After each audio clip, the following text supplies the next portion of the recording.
Hola, teman-teman penikmat film, balik lagi di channel Ikal Review. Kali ini, saya mau ngebahas film horor terbaru yang cukup unik, berjudul Malam Pencabut Nyawa.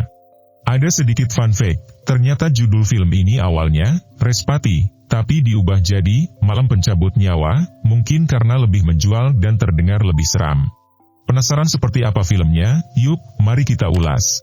Siddhartha Tata, sutradara film ini, sebelumnya menggarap Waktu Maghrib. Di film ini, saya merasa ada peningkatan yang signifikan.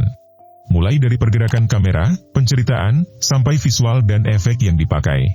Semuanya terasa lebih matang dan mengesankan. Film ini nyeritain tentang Respati, seorang siswa SMA yang diperanin sama Devano Danendra. Setelah kematian tragis orang tuanya, Respati menderita insomnia dan mulai dihantui teror-teror mengerikan. Dia sering bermimpi tentang pembunuhan brutal yang dilakukan sama seorang perempuan misterius. Mimpi itu jadi kenyataan ketika orang-orang dalam mimpinya benar-benar mati di dunia nyata. Respati kemudian bertemu sama Wulan, murid pindahan yang diperanin sama Keisha Lefronka.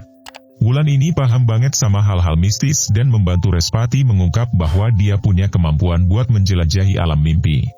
Bersama Wulan, Respati harus menghadapi teror di alam mimpi dan mengungkap misteri yang sedang terjadi.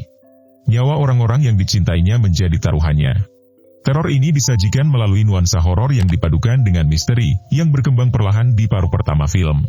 Di paruh kedua, kita disuguhkan misteri yang semakin intens, dengan aksi dan fantasi yang membangun sampai akhir. Film ini menarik karena menggabungkan dunia mimpi dan realita. Respati menyadari kalau dunia mimpi sama dunia nyata bisa bertabrakan. Tapi, ada beberapa hal yang membingungkan dan gak konsisten dalam film ini. Misalnya, Respati yang menderita insomnia tapi tetap bisa tidur dan bermimpi. Atau, cara dia bisa keluar dari mimpi. Ada juga flashback yang gak jelas berapa lama waktunya, bikin penonton bingung apakah flashback itu terjadi 20 atau 40 tahun lalu. Meskipun ada banyak ketidakjelasan dalam cerita, film ini punya kelebihan dalam hal visual dan CGI. Production value-nya terasa banget, dengan gambar-gambar yang cakep dan CGI yang oke. Transisi dan pergerakan kamera juga keren dan dipikirkan dengan matang dari awal. Film ini dibintangi sama Devano Danendra dan Keisha Lefronka.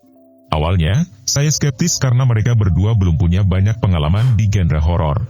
Tapi, ternyata saya salah. Devano sebenarnya ada peningkatan dari film-film sebelumnya.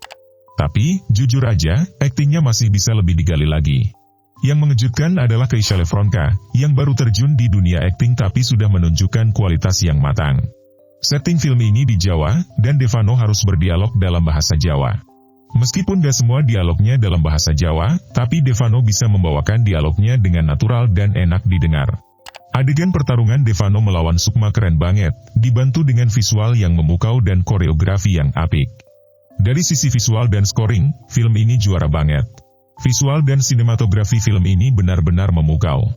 Elemen fantasi dan horor digabung dengan sangat baik. Mulai dari efek asap sampai adegan ruangan yang berputar. Film ini berhasil menggabungkan dua budaya yang berbeda, yaitu budaya horor Indonesia sama elemen-elemen Hollywood. Film ini unik karena bermain di tema alam mimpi dengan sentuhan horor dan fantasi. Kalau kalian bosan sama film horor yang itu-itu saja, film ini adalah pilihan yang tepat. Tapi menurutku, durasinya agak kelamaan dengan premis yang sebenarnya bisa diselesaikan lebih cepat. Tapi, karya Siddhartha Tata ini tetap menawarkan hal baru di genre horor fantasi. Jangan lupa tunggu sampai post-kredit, karena ada adegan yang bikin penasaran dan kemungkinan besar akan ada sequelnya. Saya puas banget nonton film ini. Malam Pencabut Nyawa adalah film yang segar dan menarik. Premisnya kreatif, visualnya cakep, sinematografinya ciamik, ceritanya bagus, karakternya menarik, dan aktingnya juga oke. Saya berharap horor Indonesia bisa terus naik kelas seperti ini. Nah, itu tadi ulasan singkat saya soal film Malam Pencabut Nyawa. Jadi, apakah kalian udah nonton film ini? Bagikan pendapat kalian di kolom komentar, dan jangan lupa untuk berdiskusi lebih lanjut di sana. Jangan ragu untuk mendukung kami dengan cara subscribe, like, komen, dan share video ini. Dan pastikan juga untuk menyalakan notifikasi agar gak ketinggalan video-video terbaru dari kami. Terima kasih udah menyimak di channel Ikal Review. Semoga hari kalian menyenangkan. Sampai jumpa di review film selanjutnya.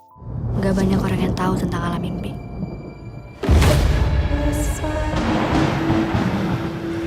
Nggak sembarang orang bisa masuk ke alam mimpi dengan kesadaran penuh kayak kamu.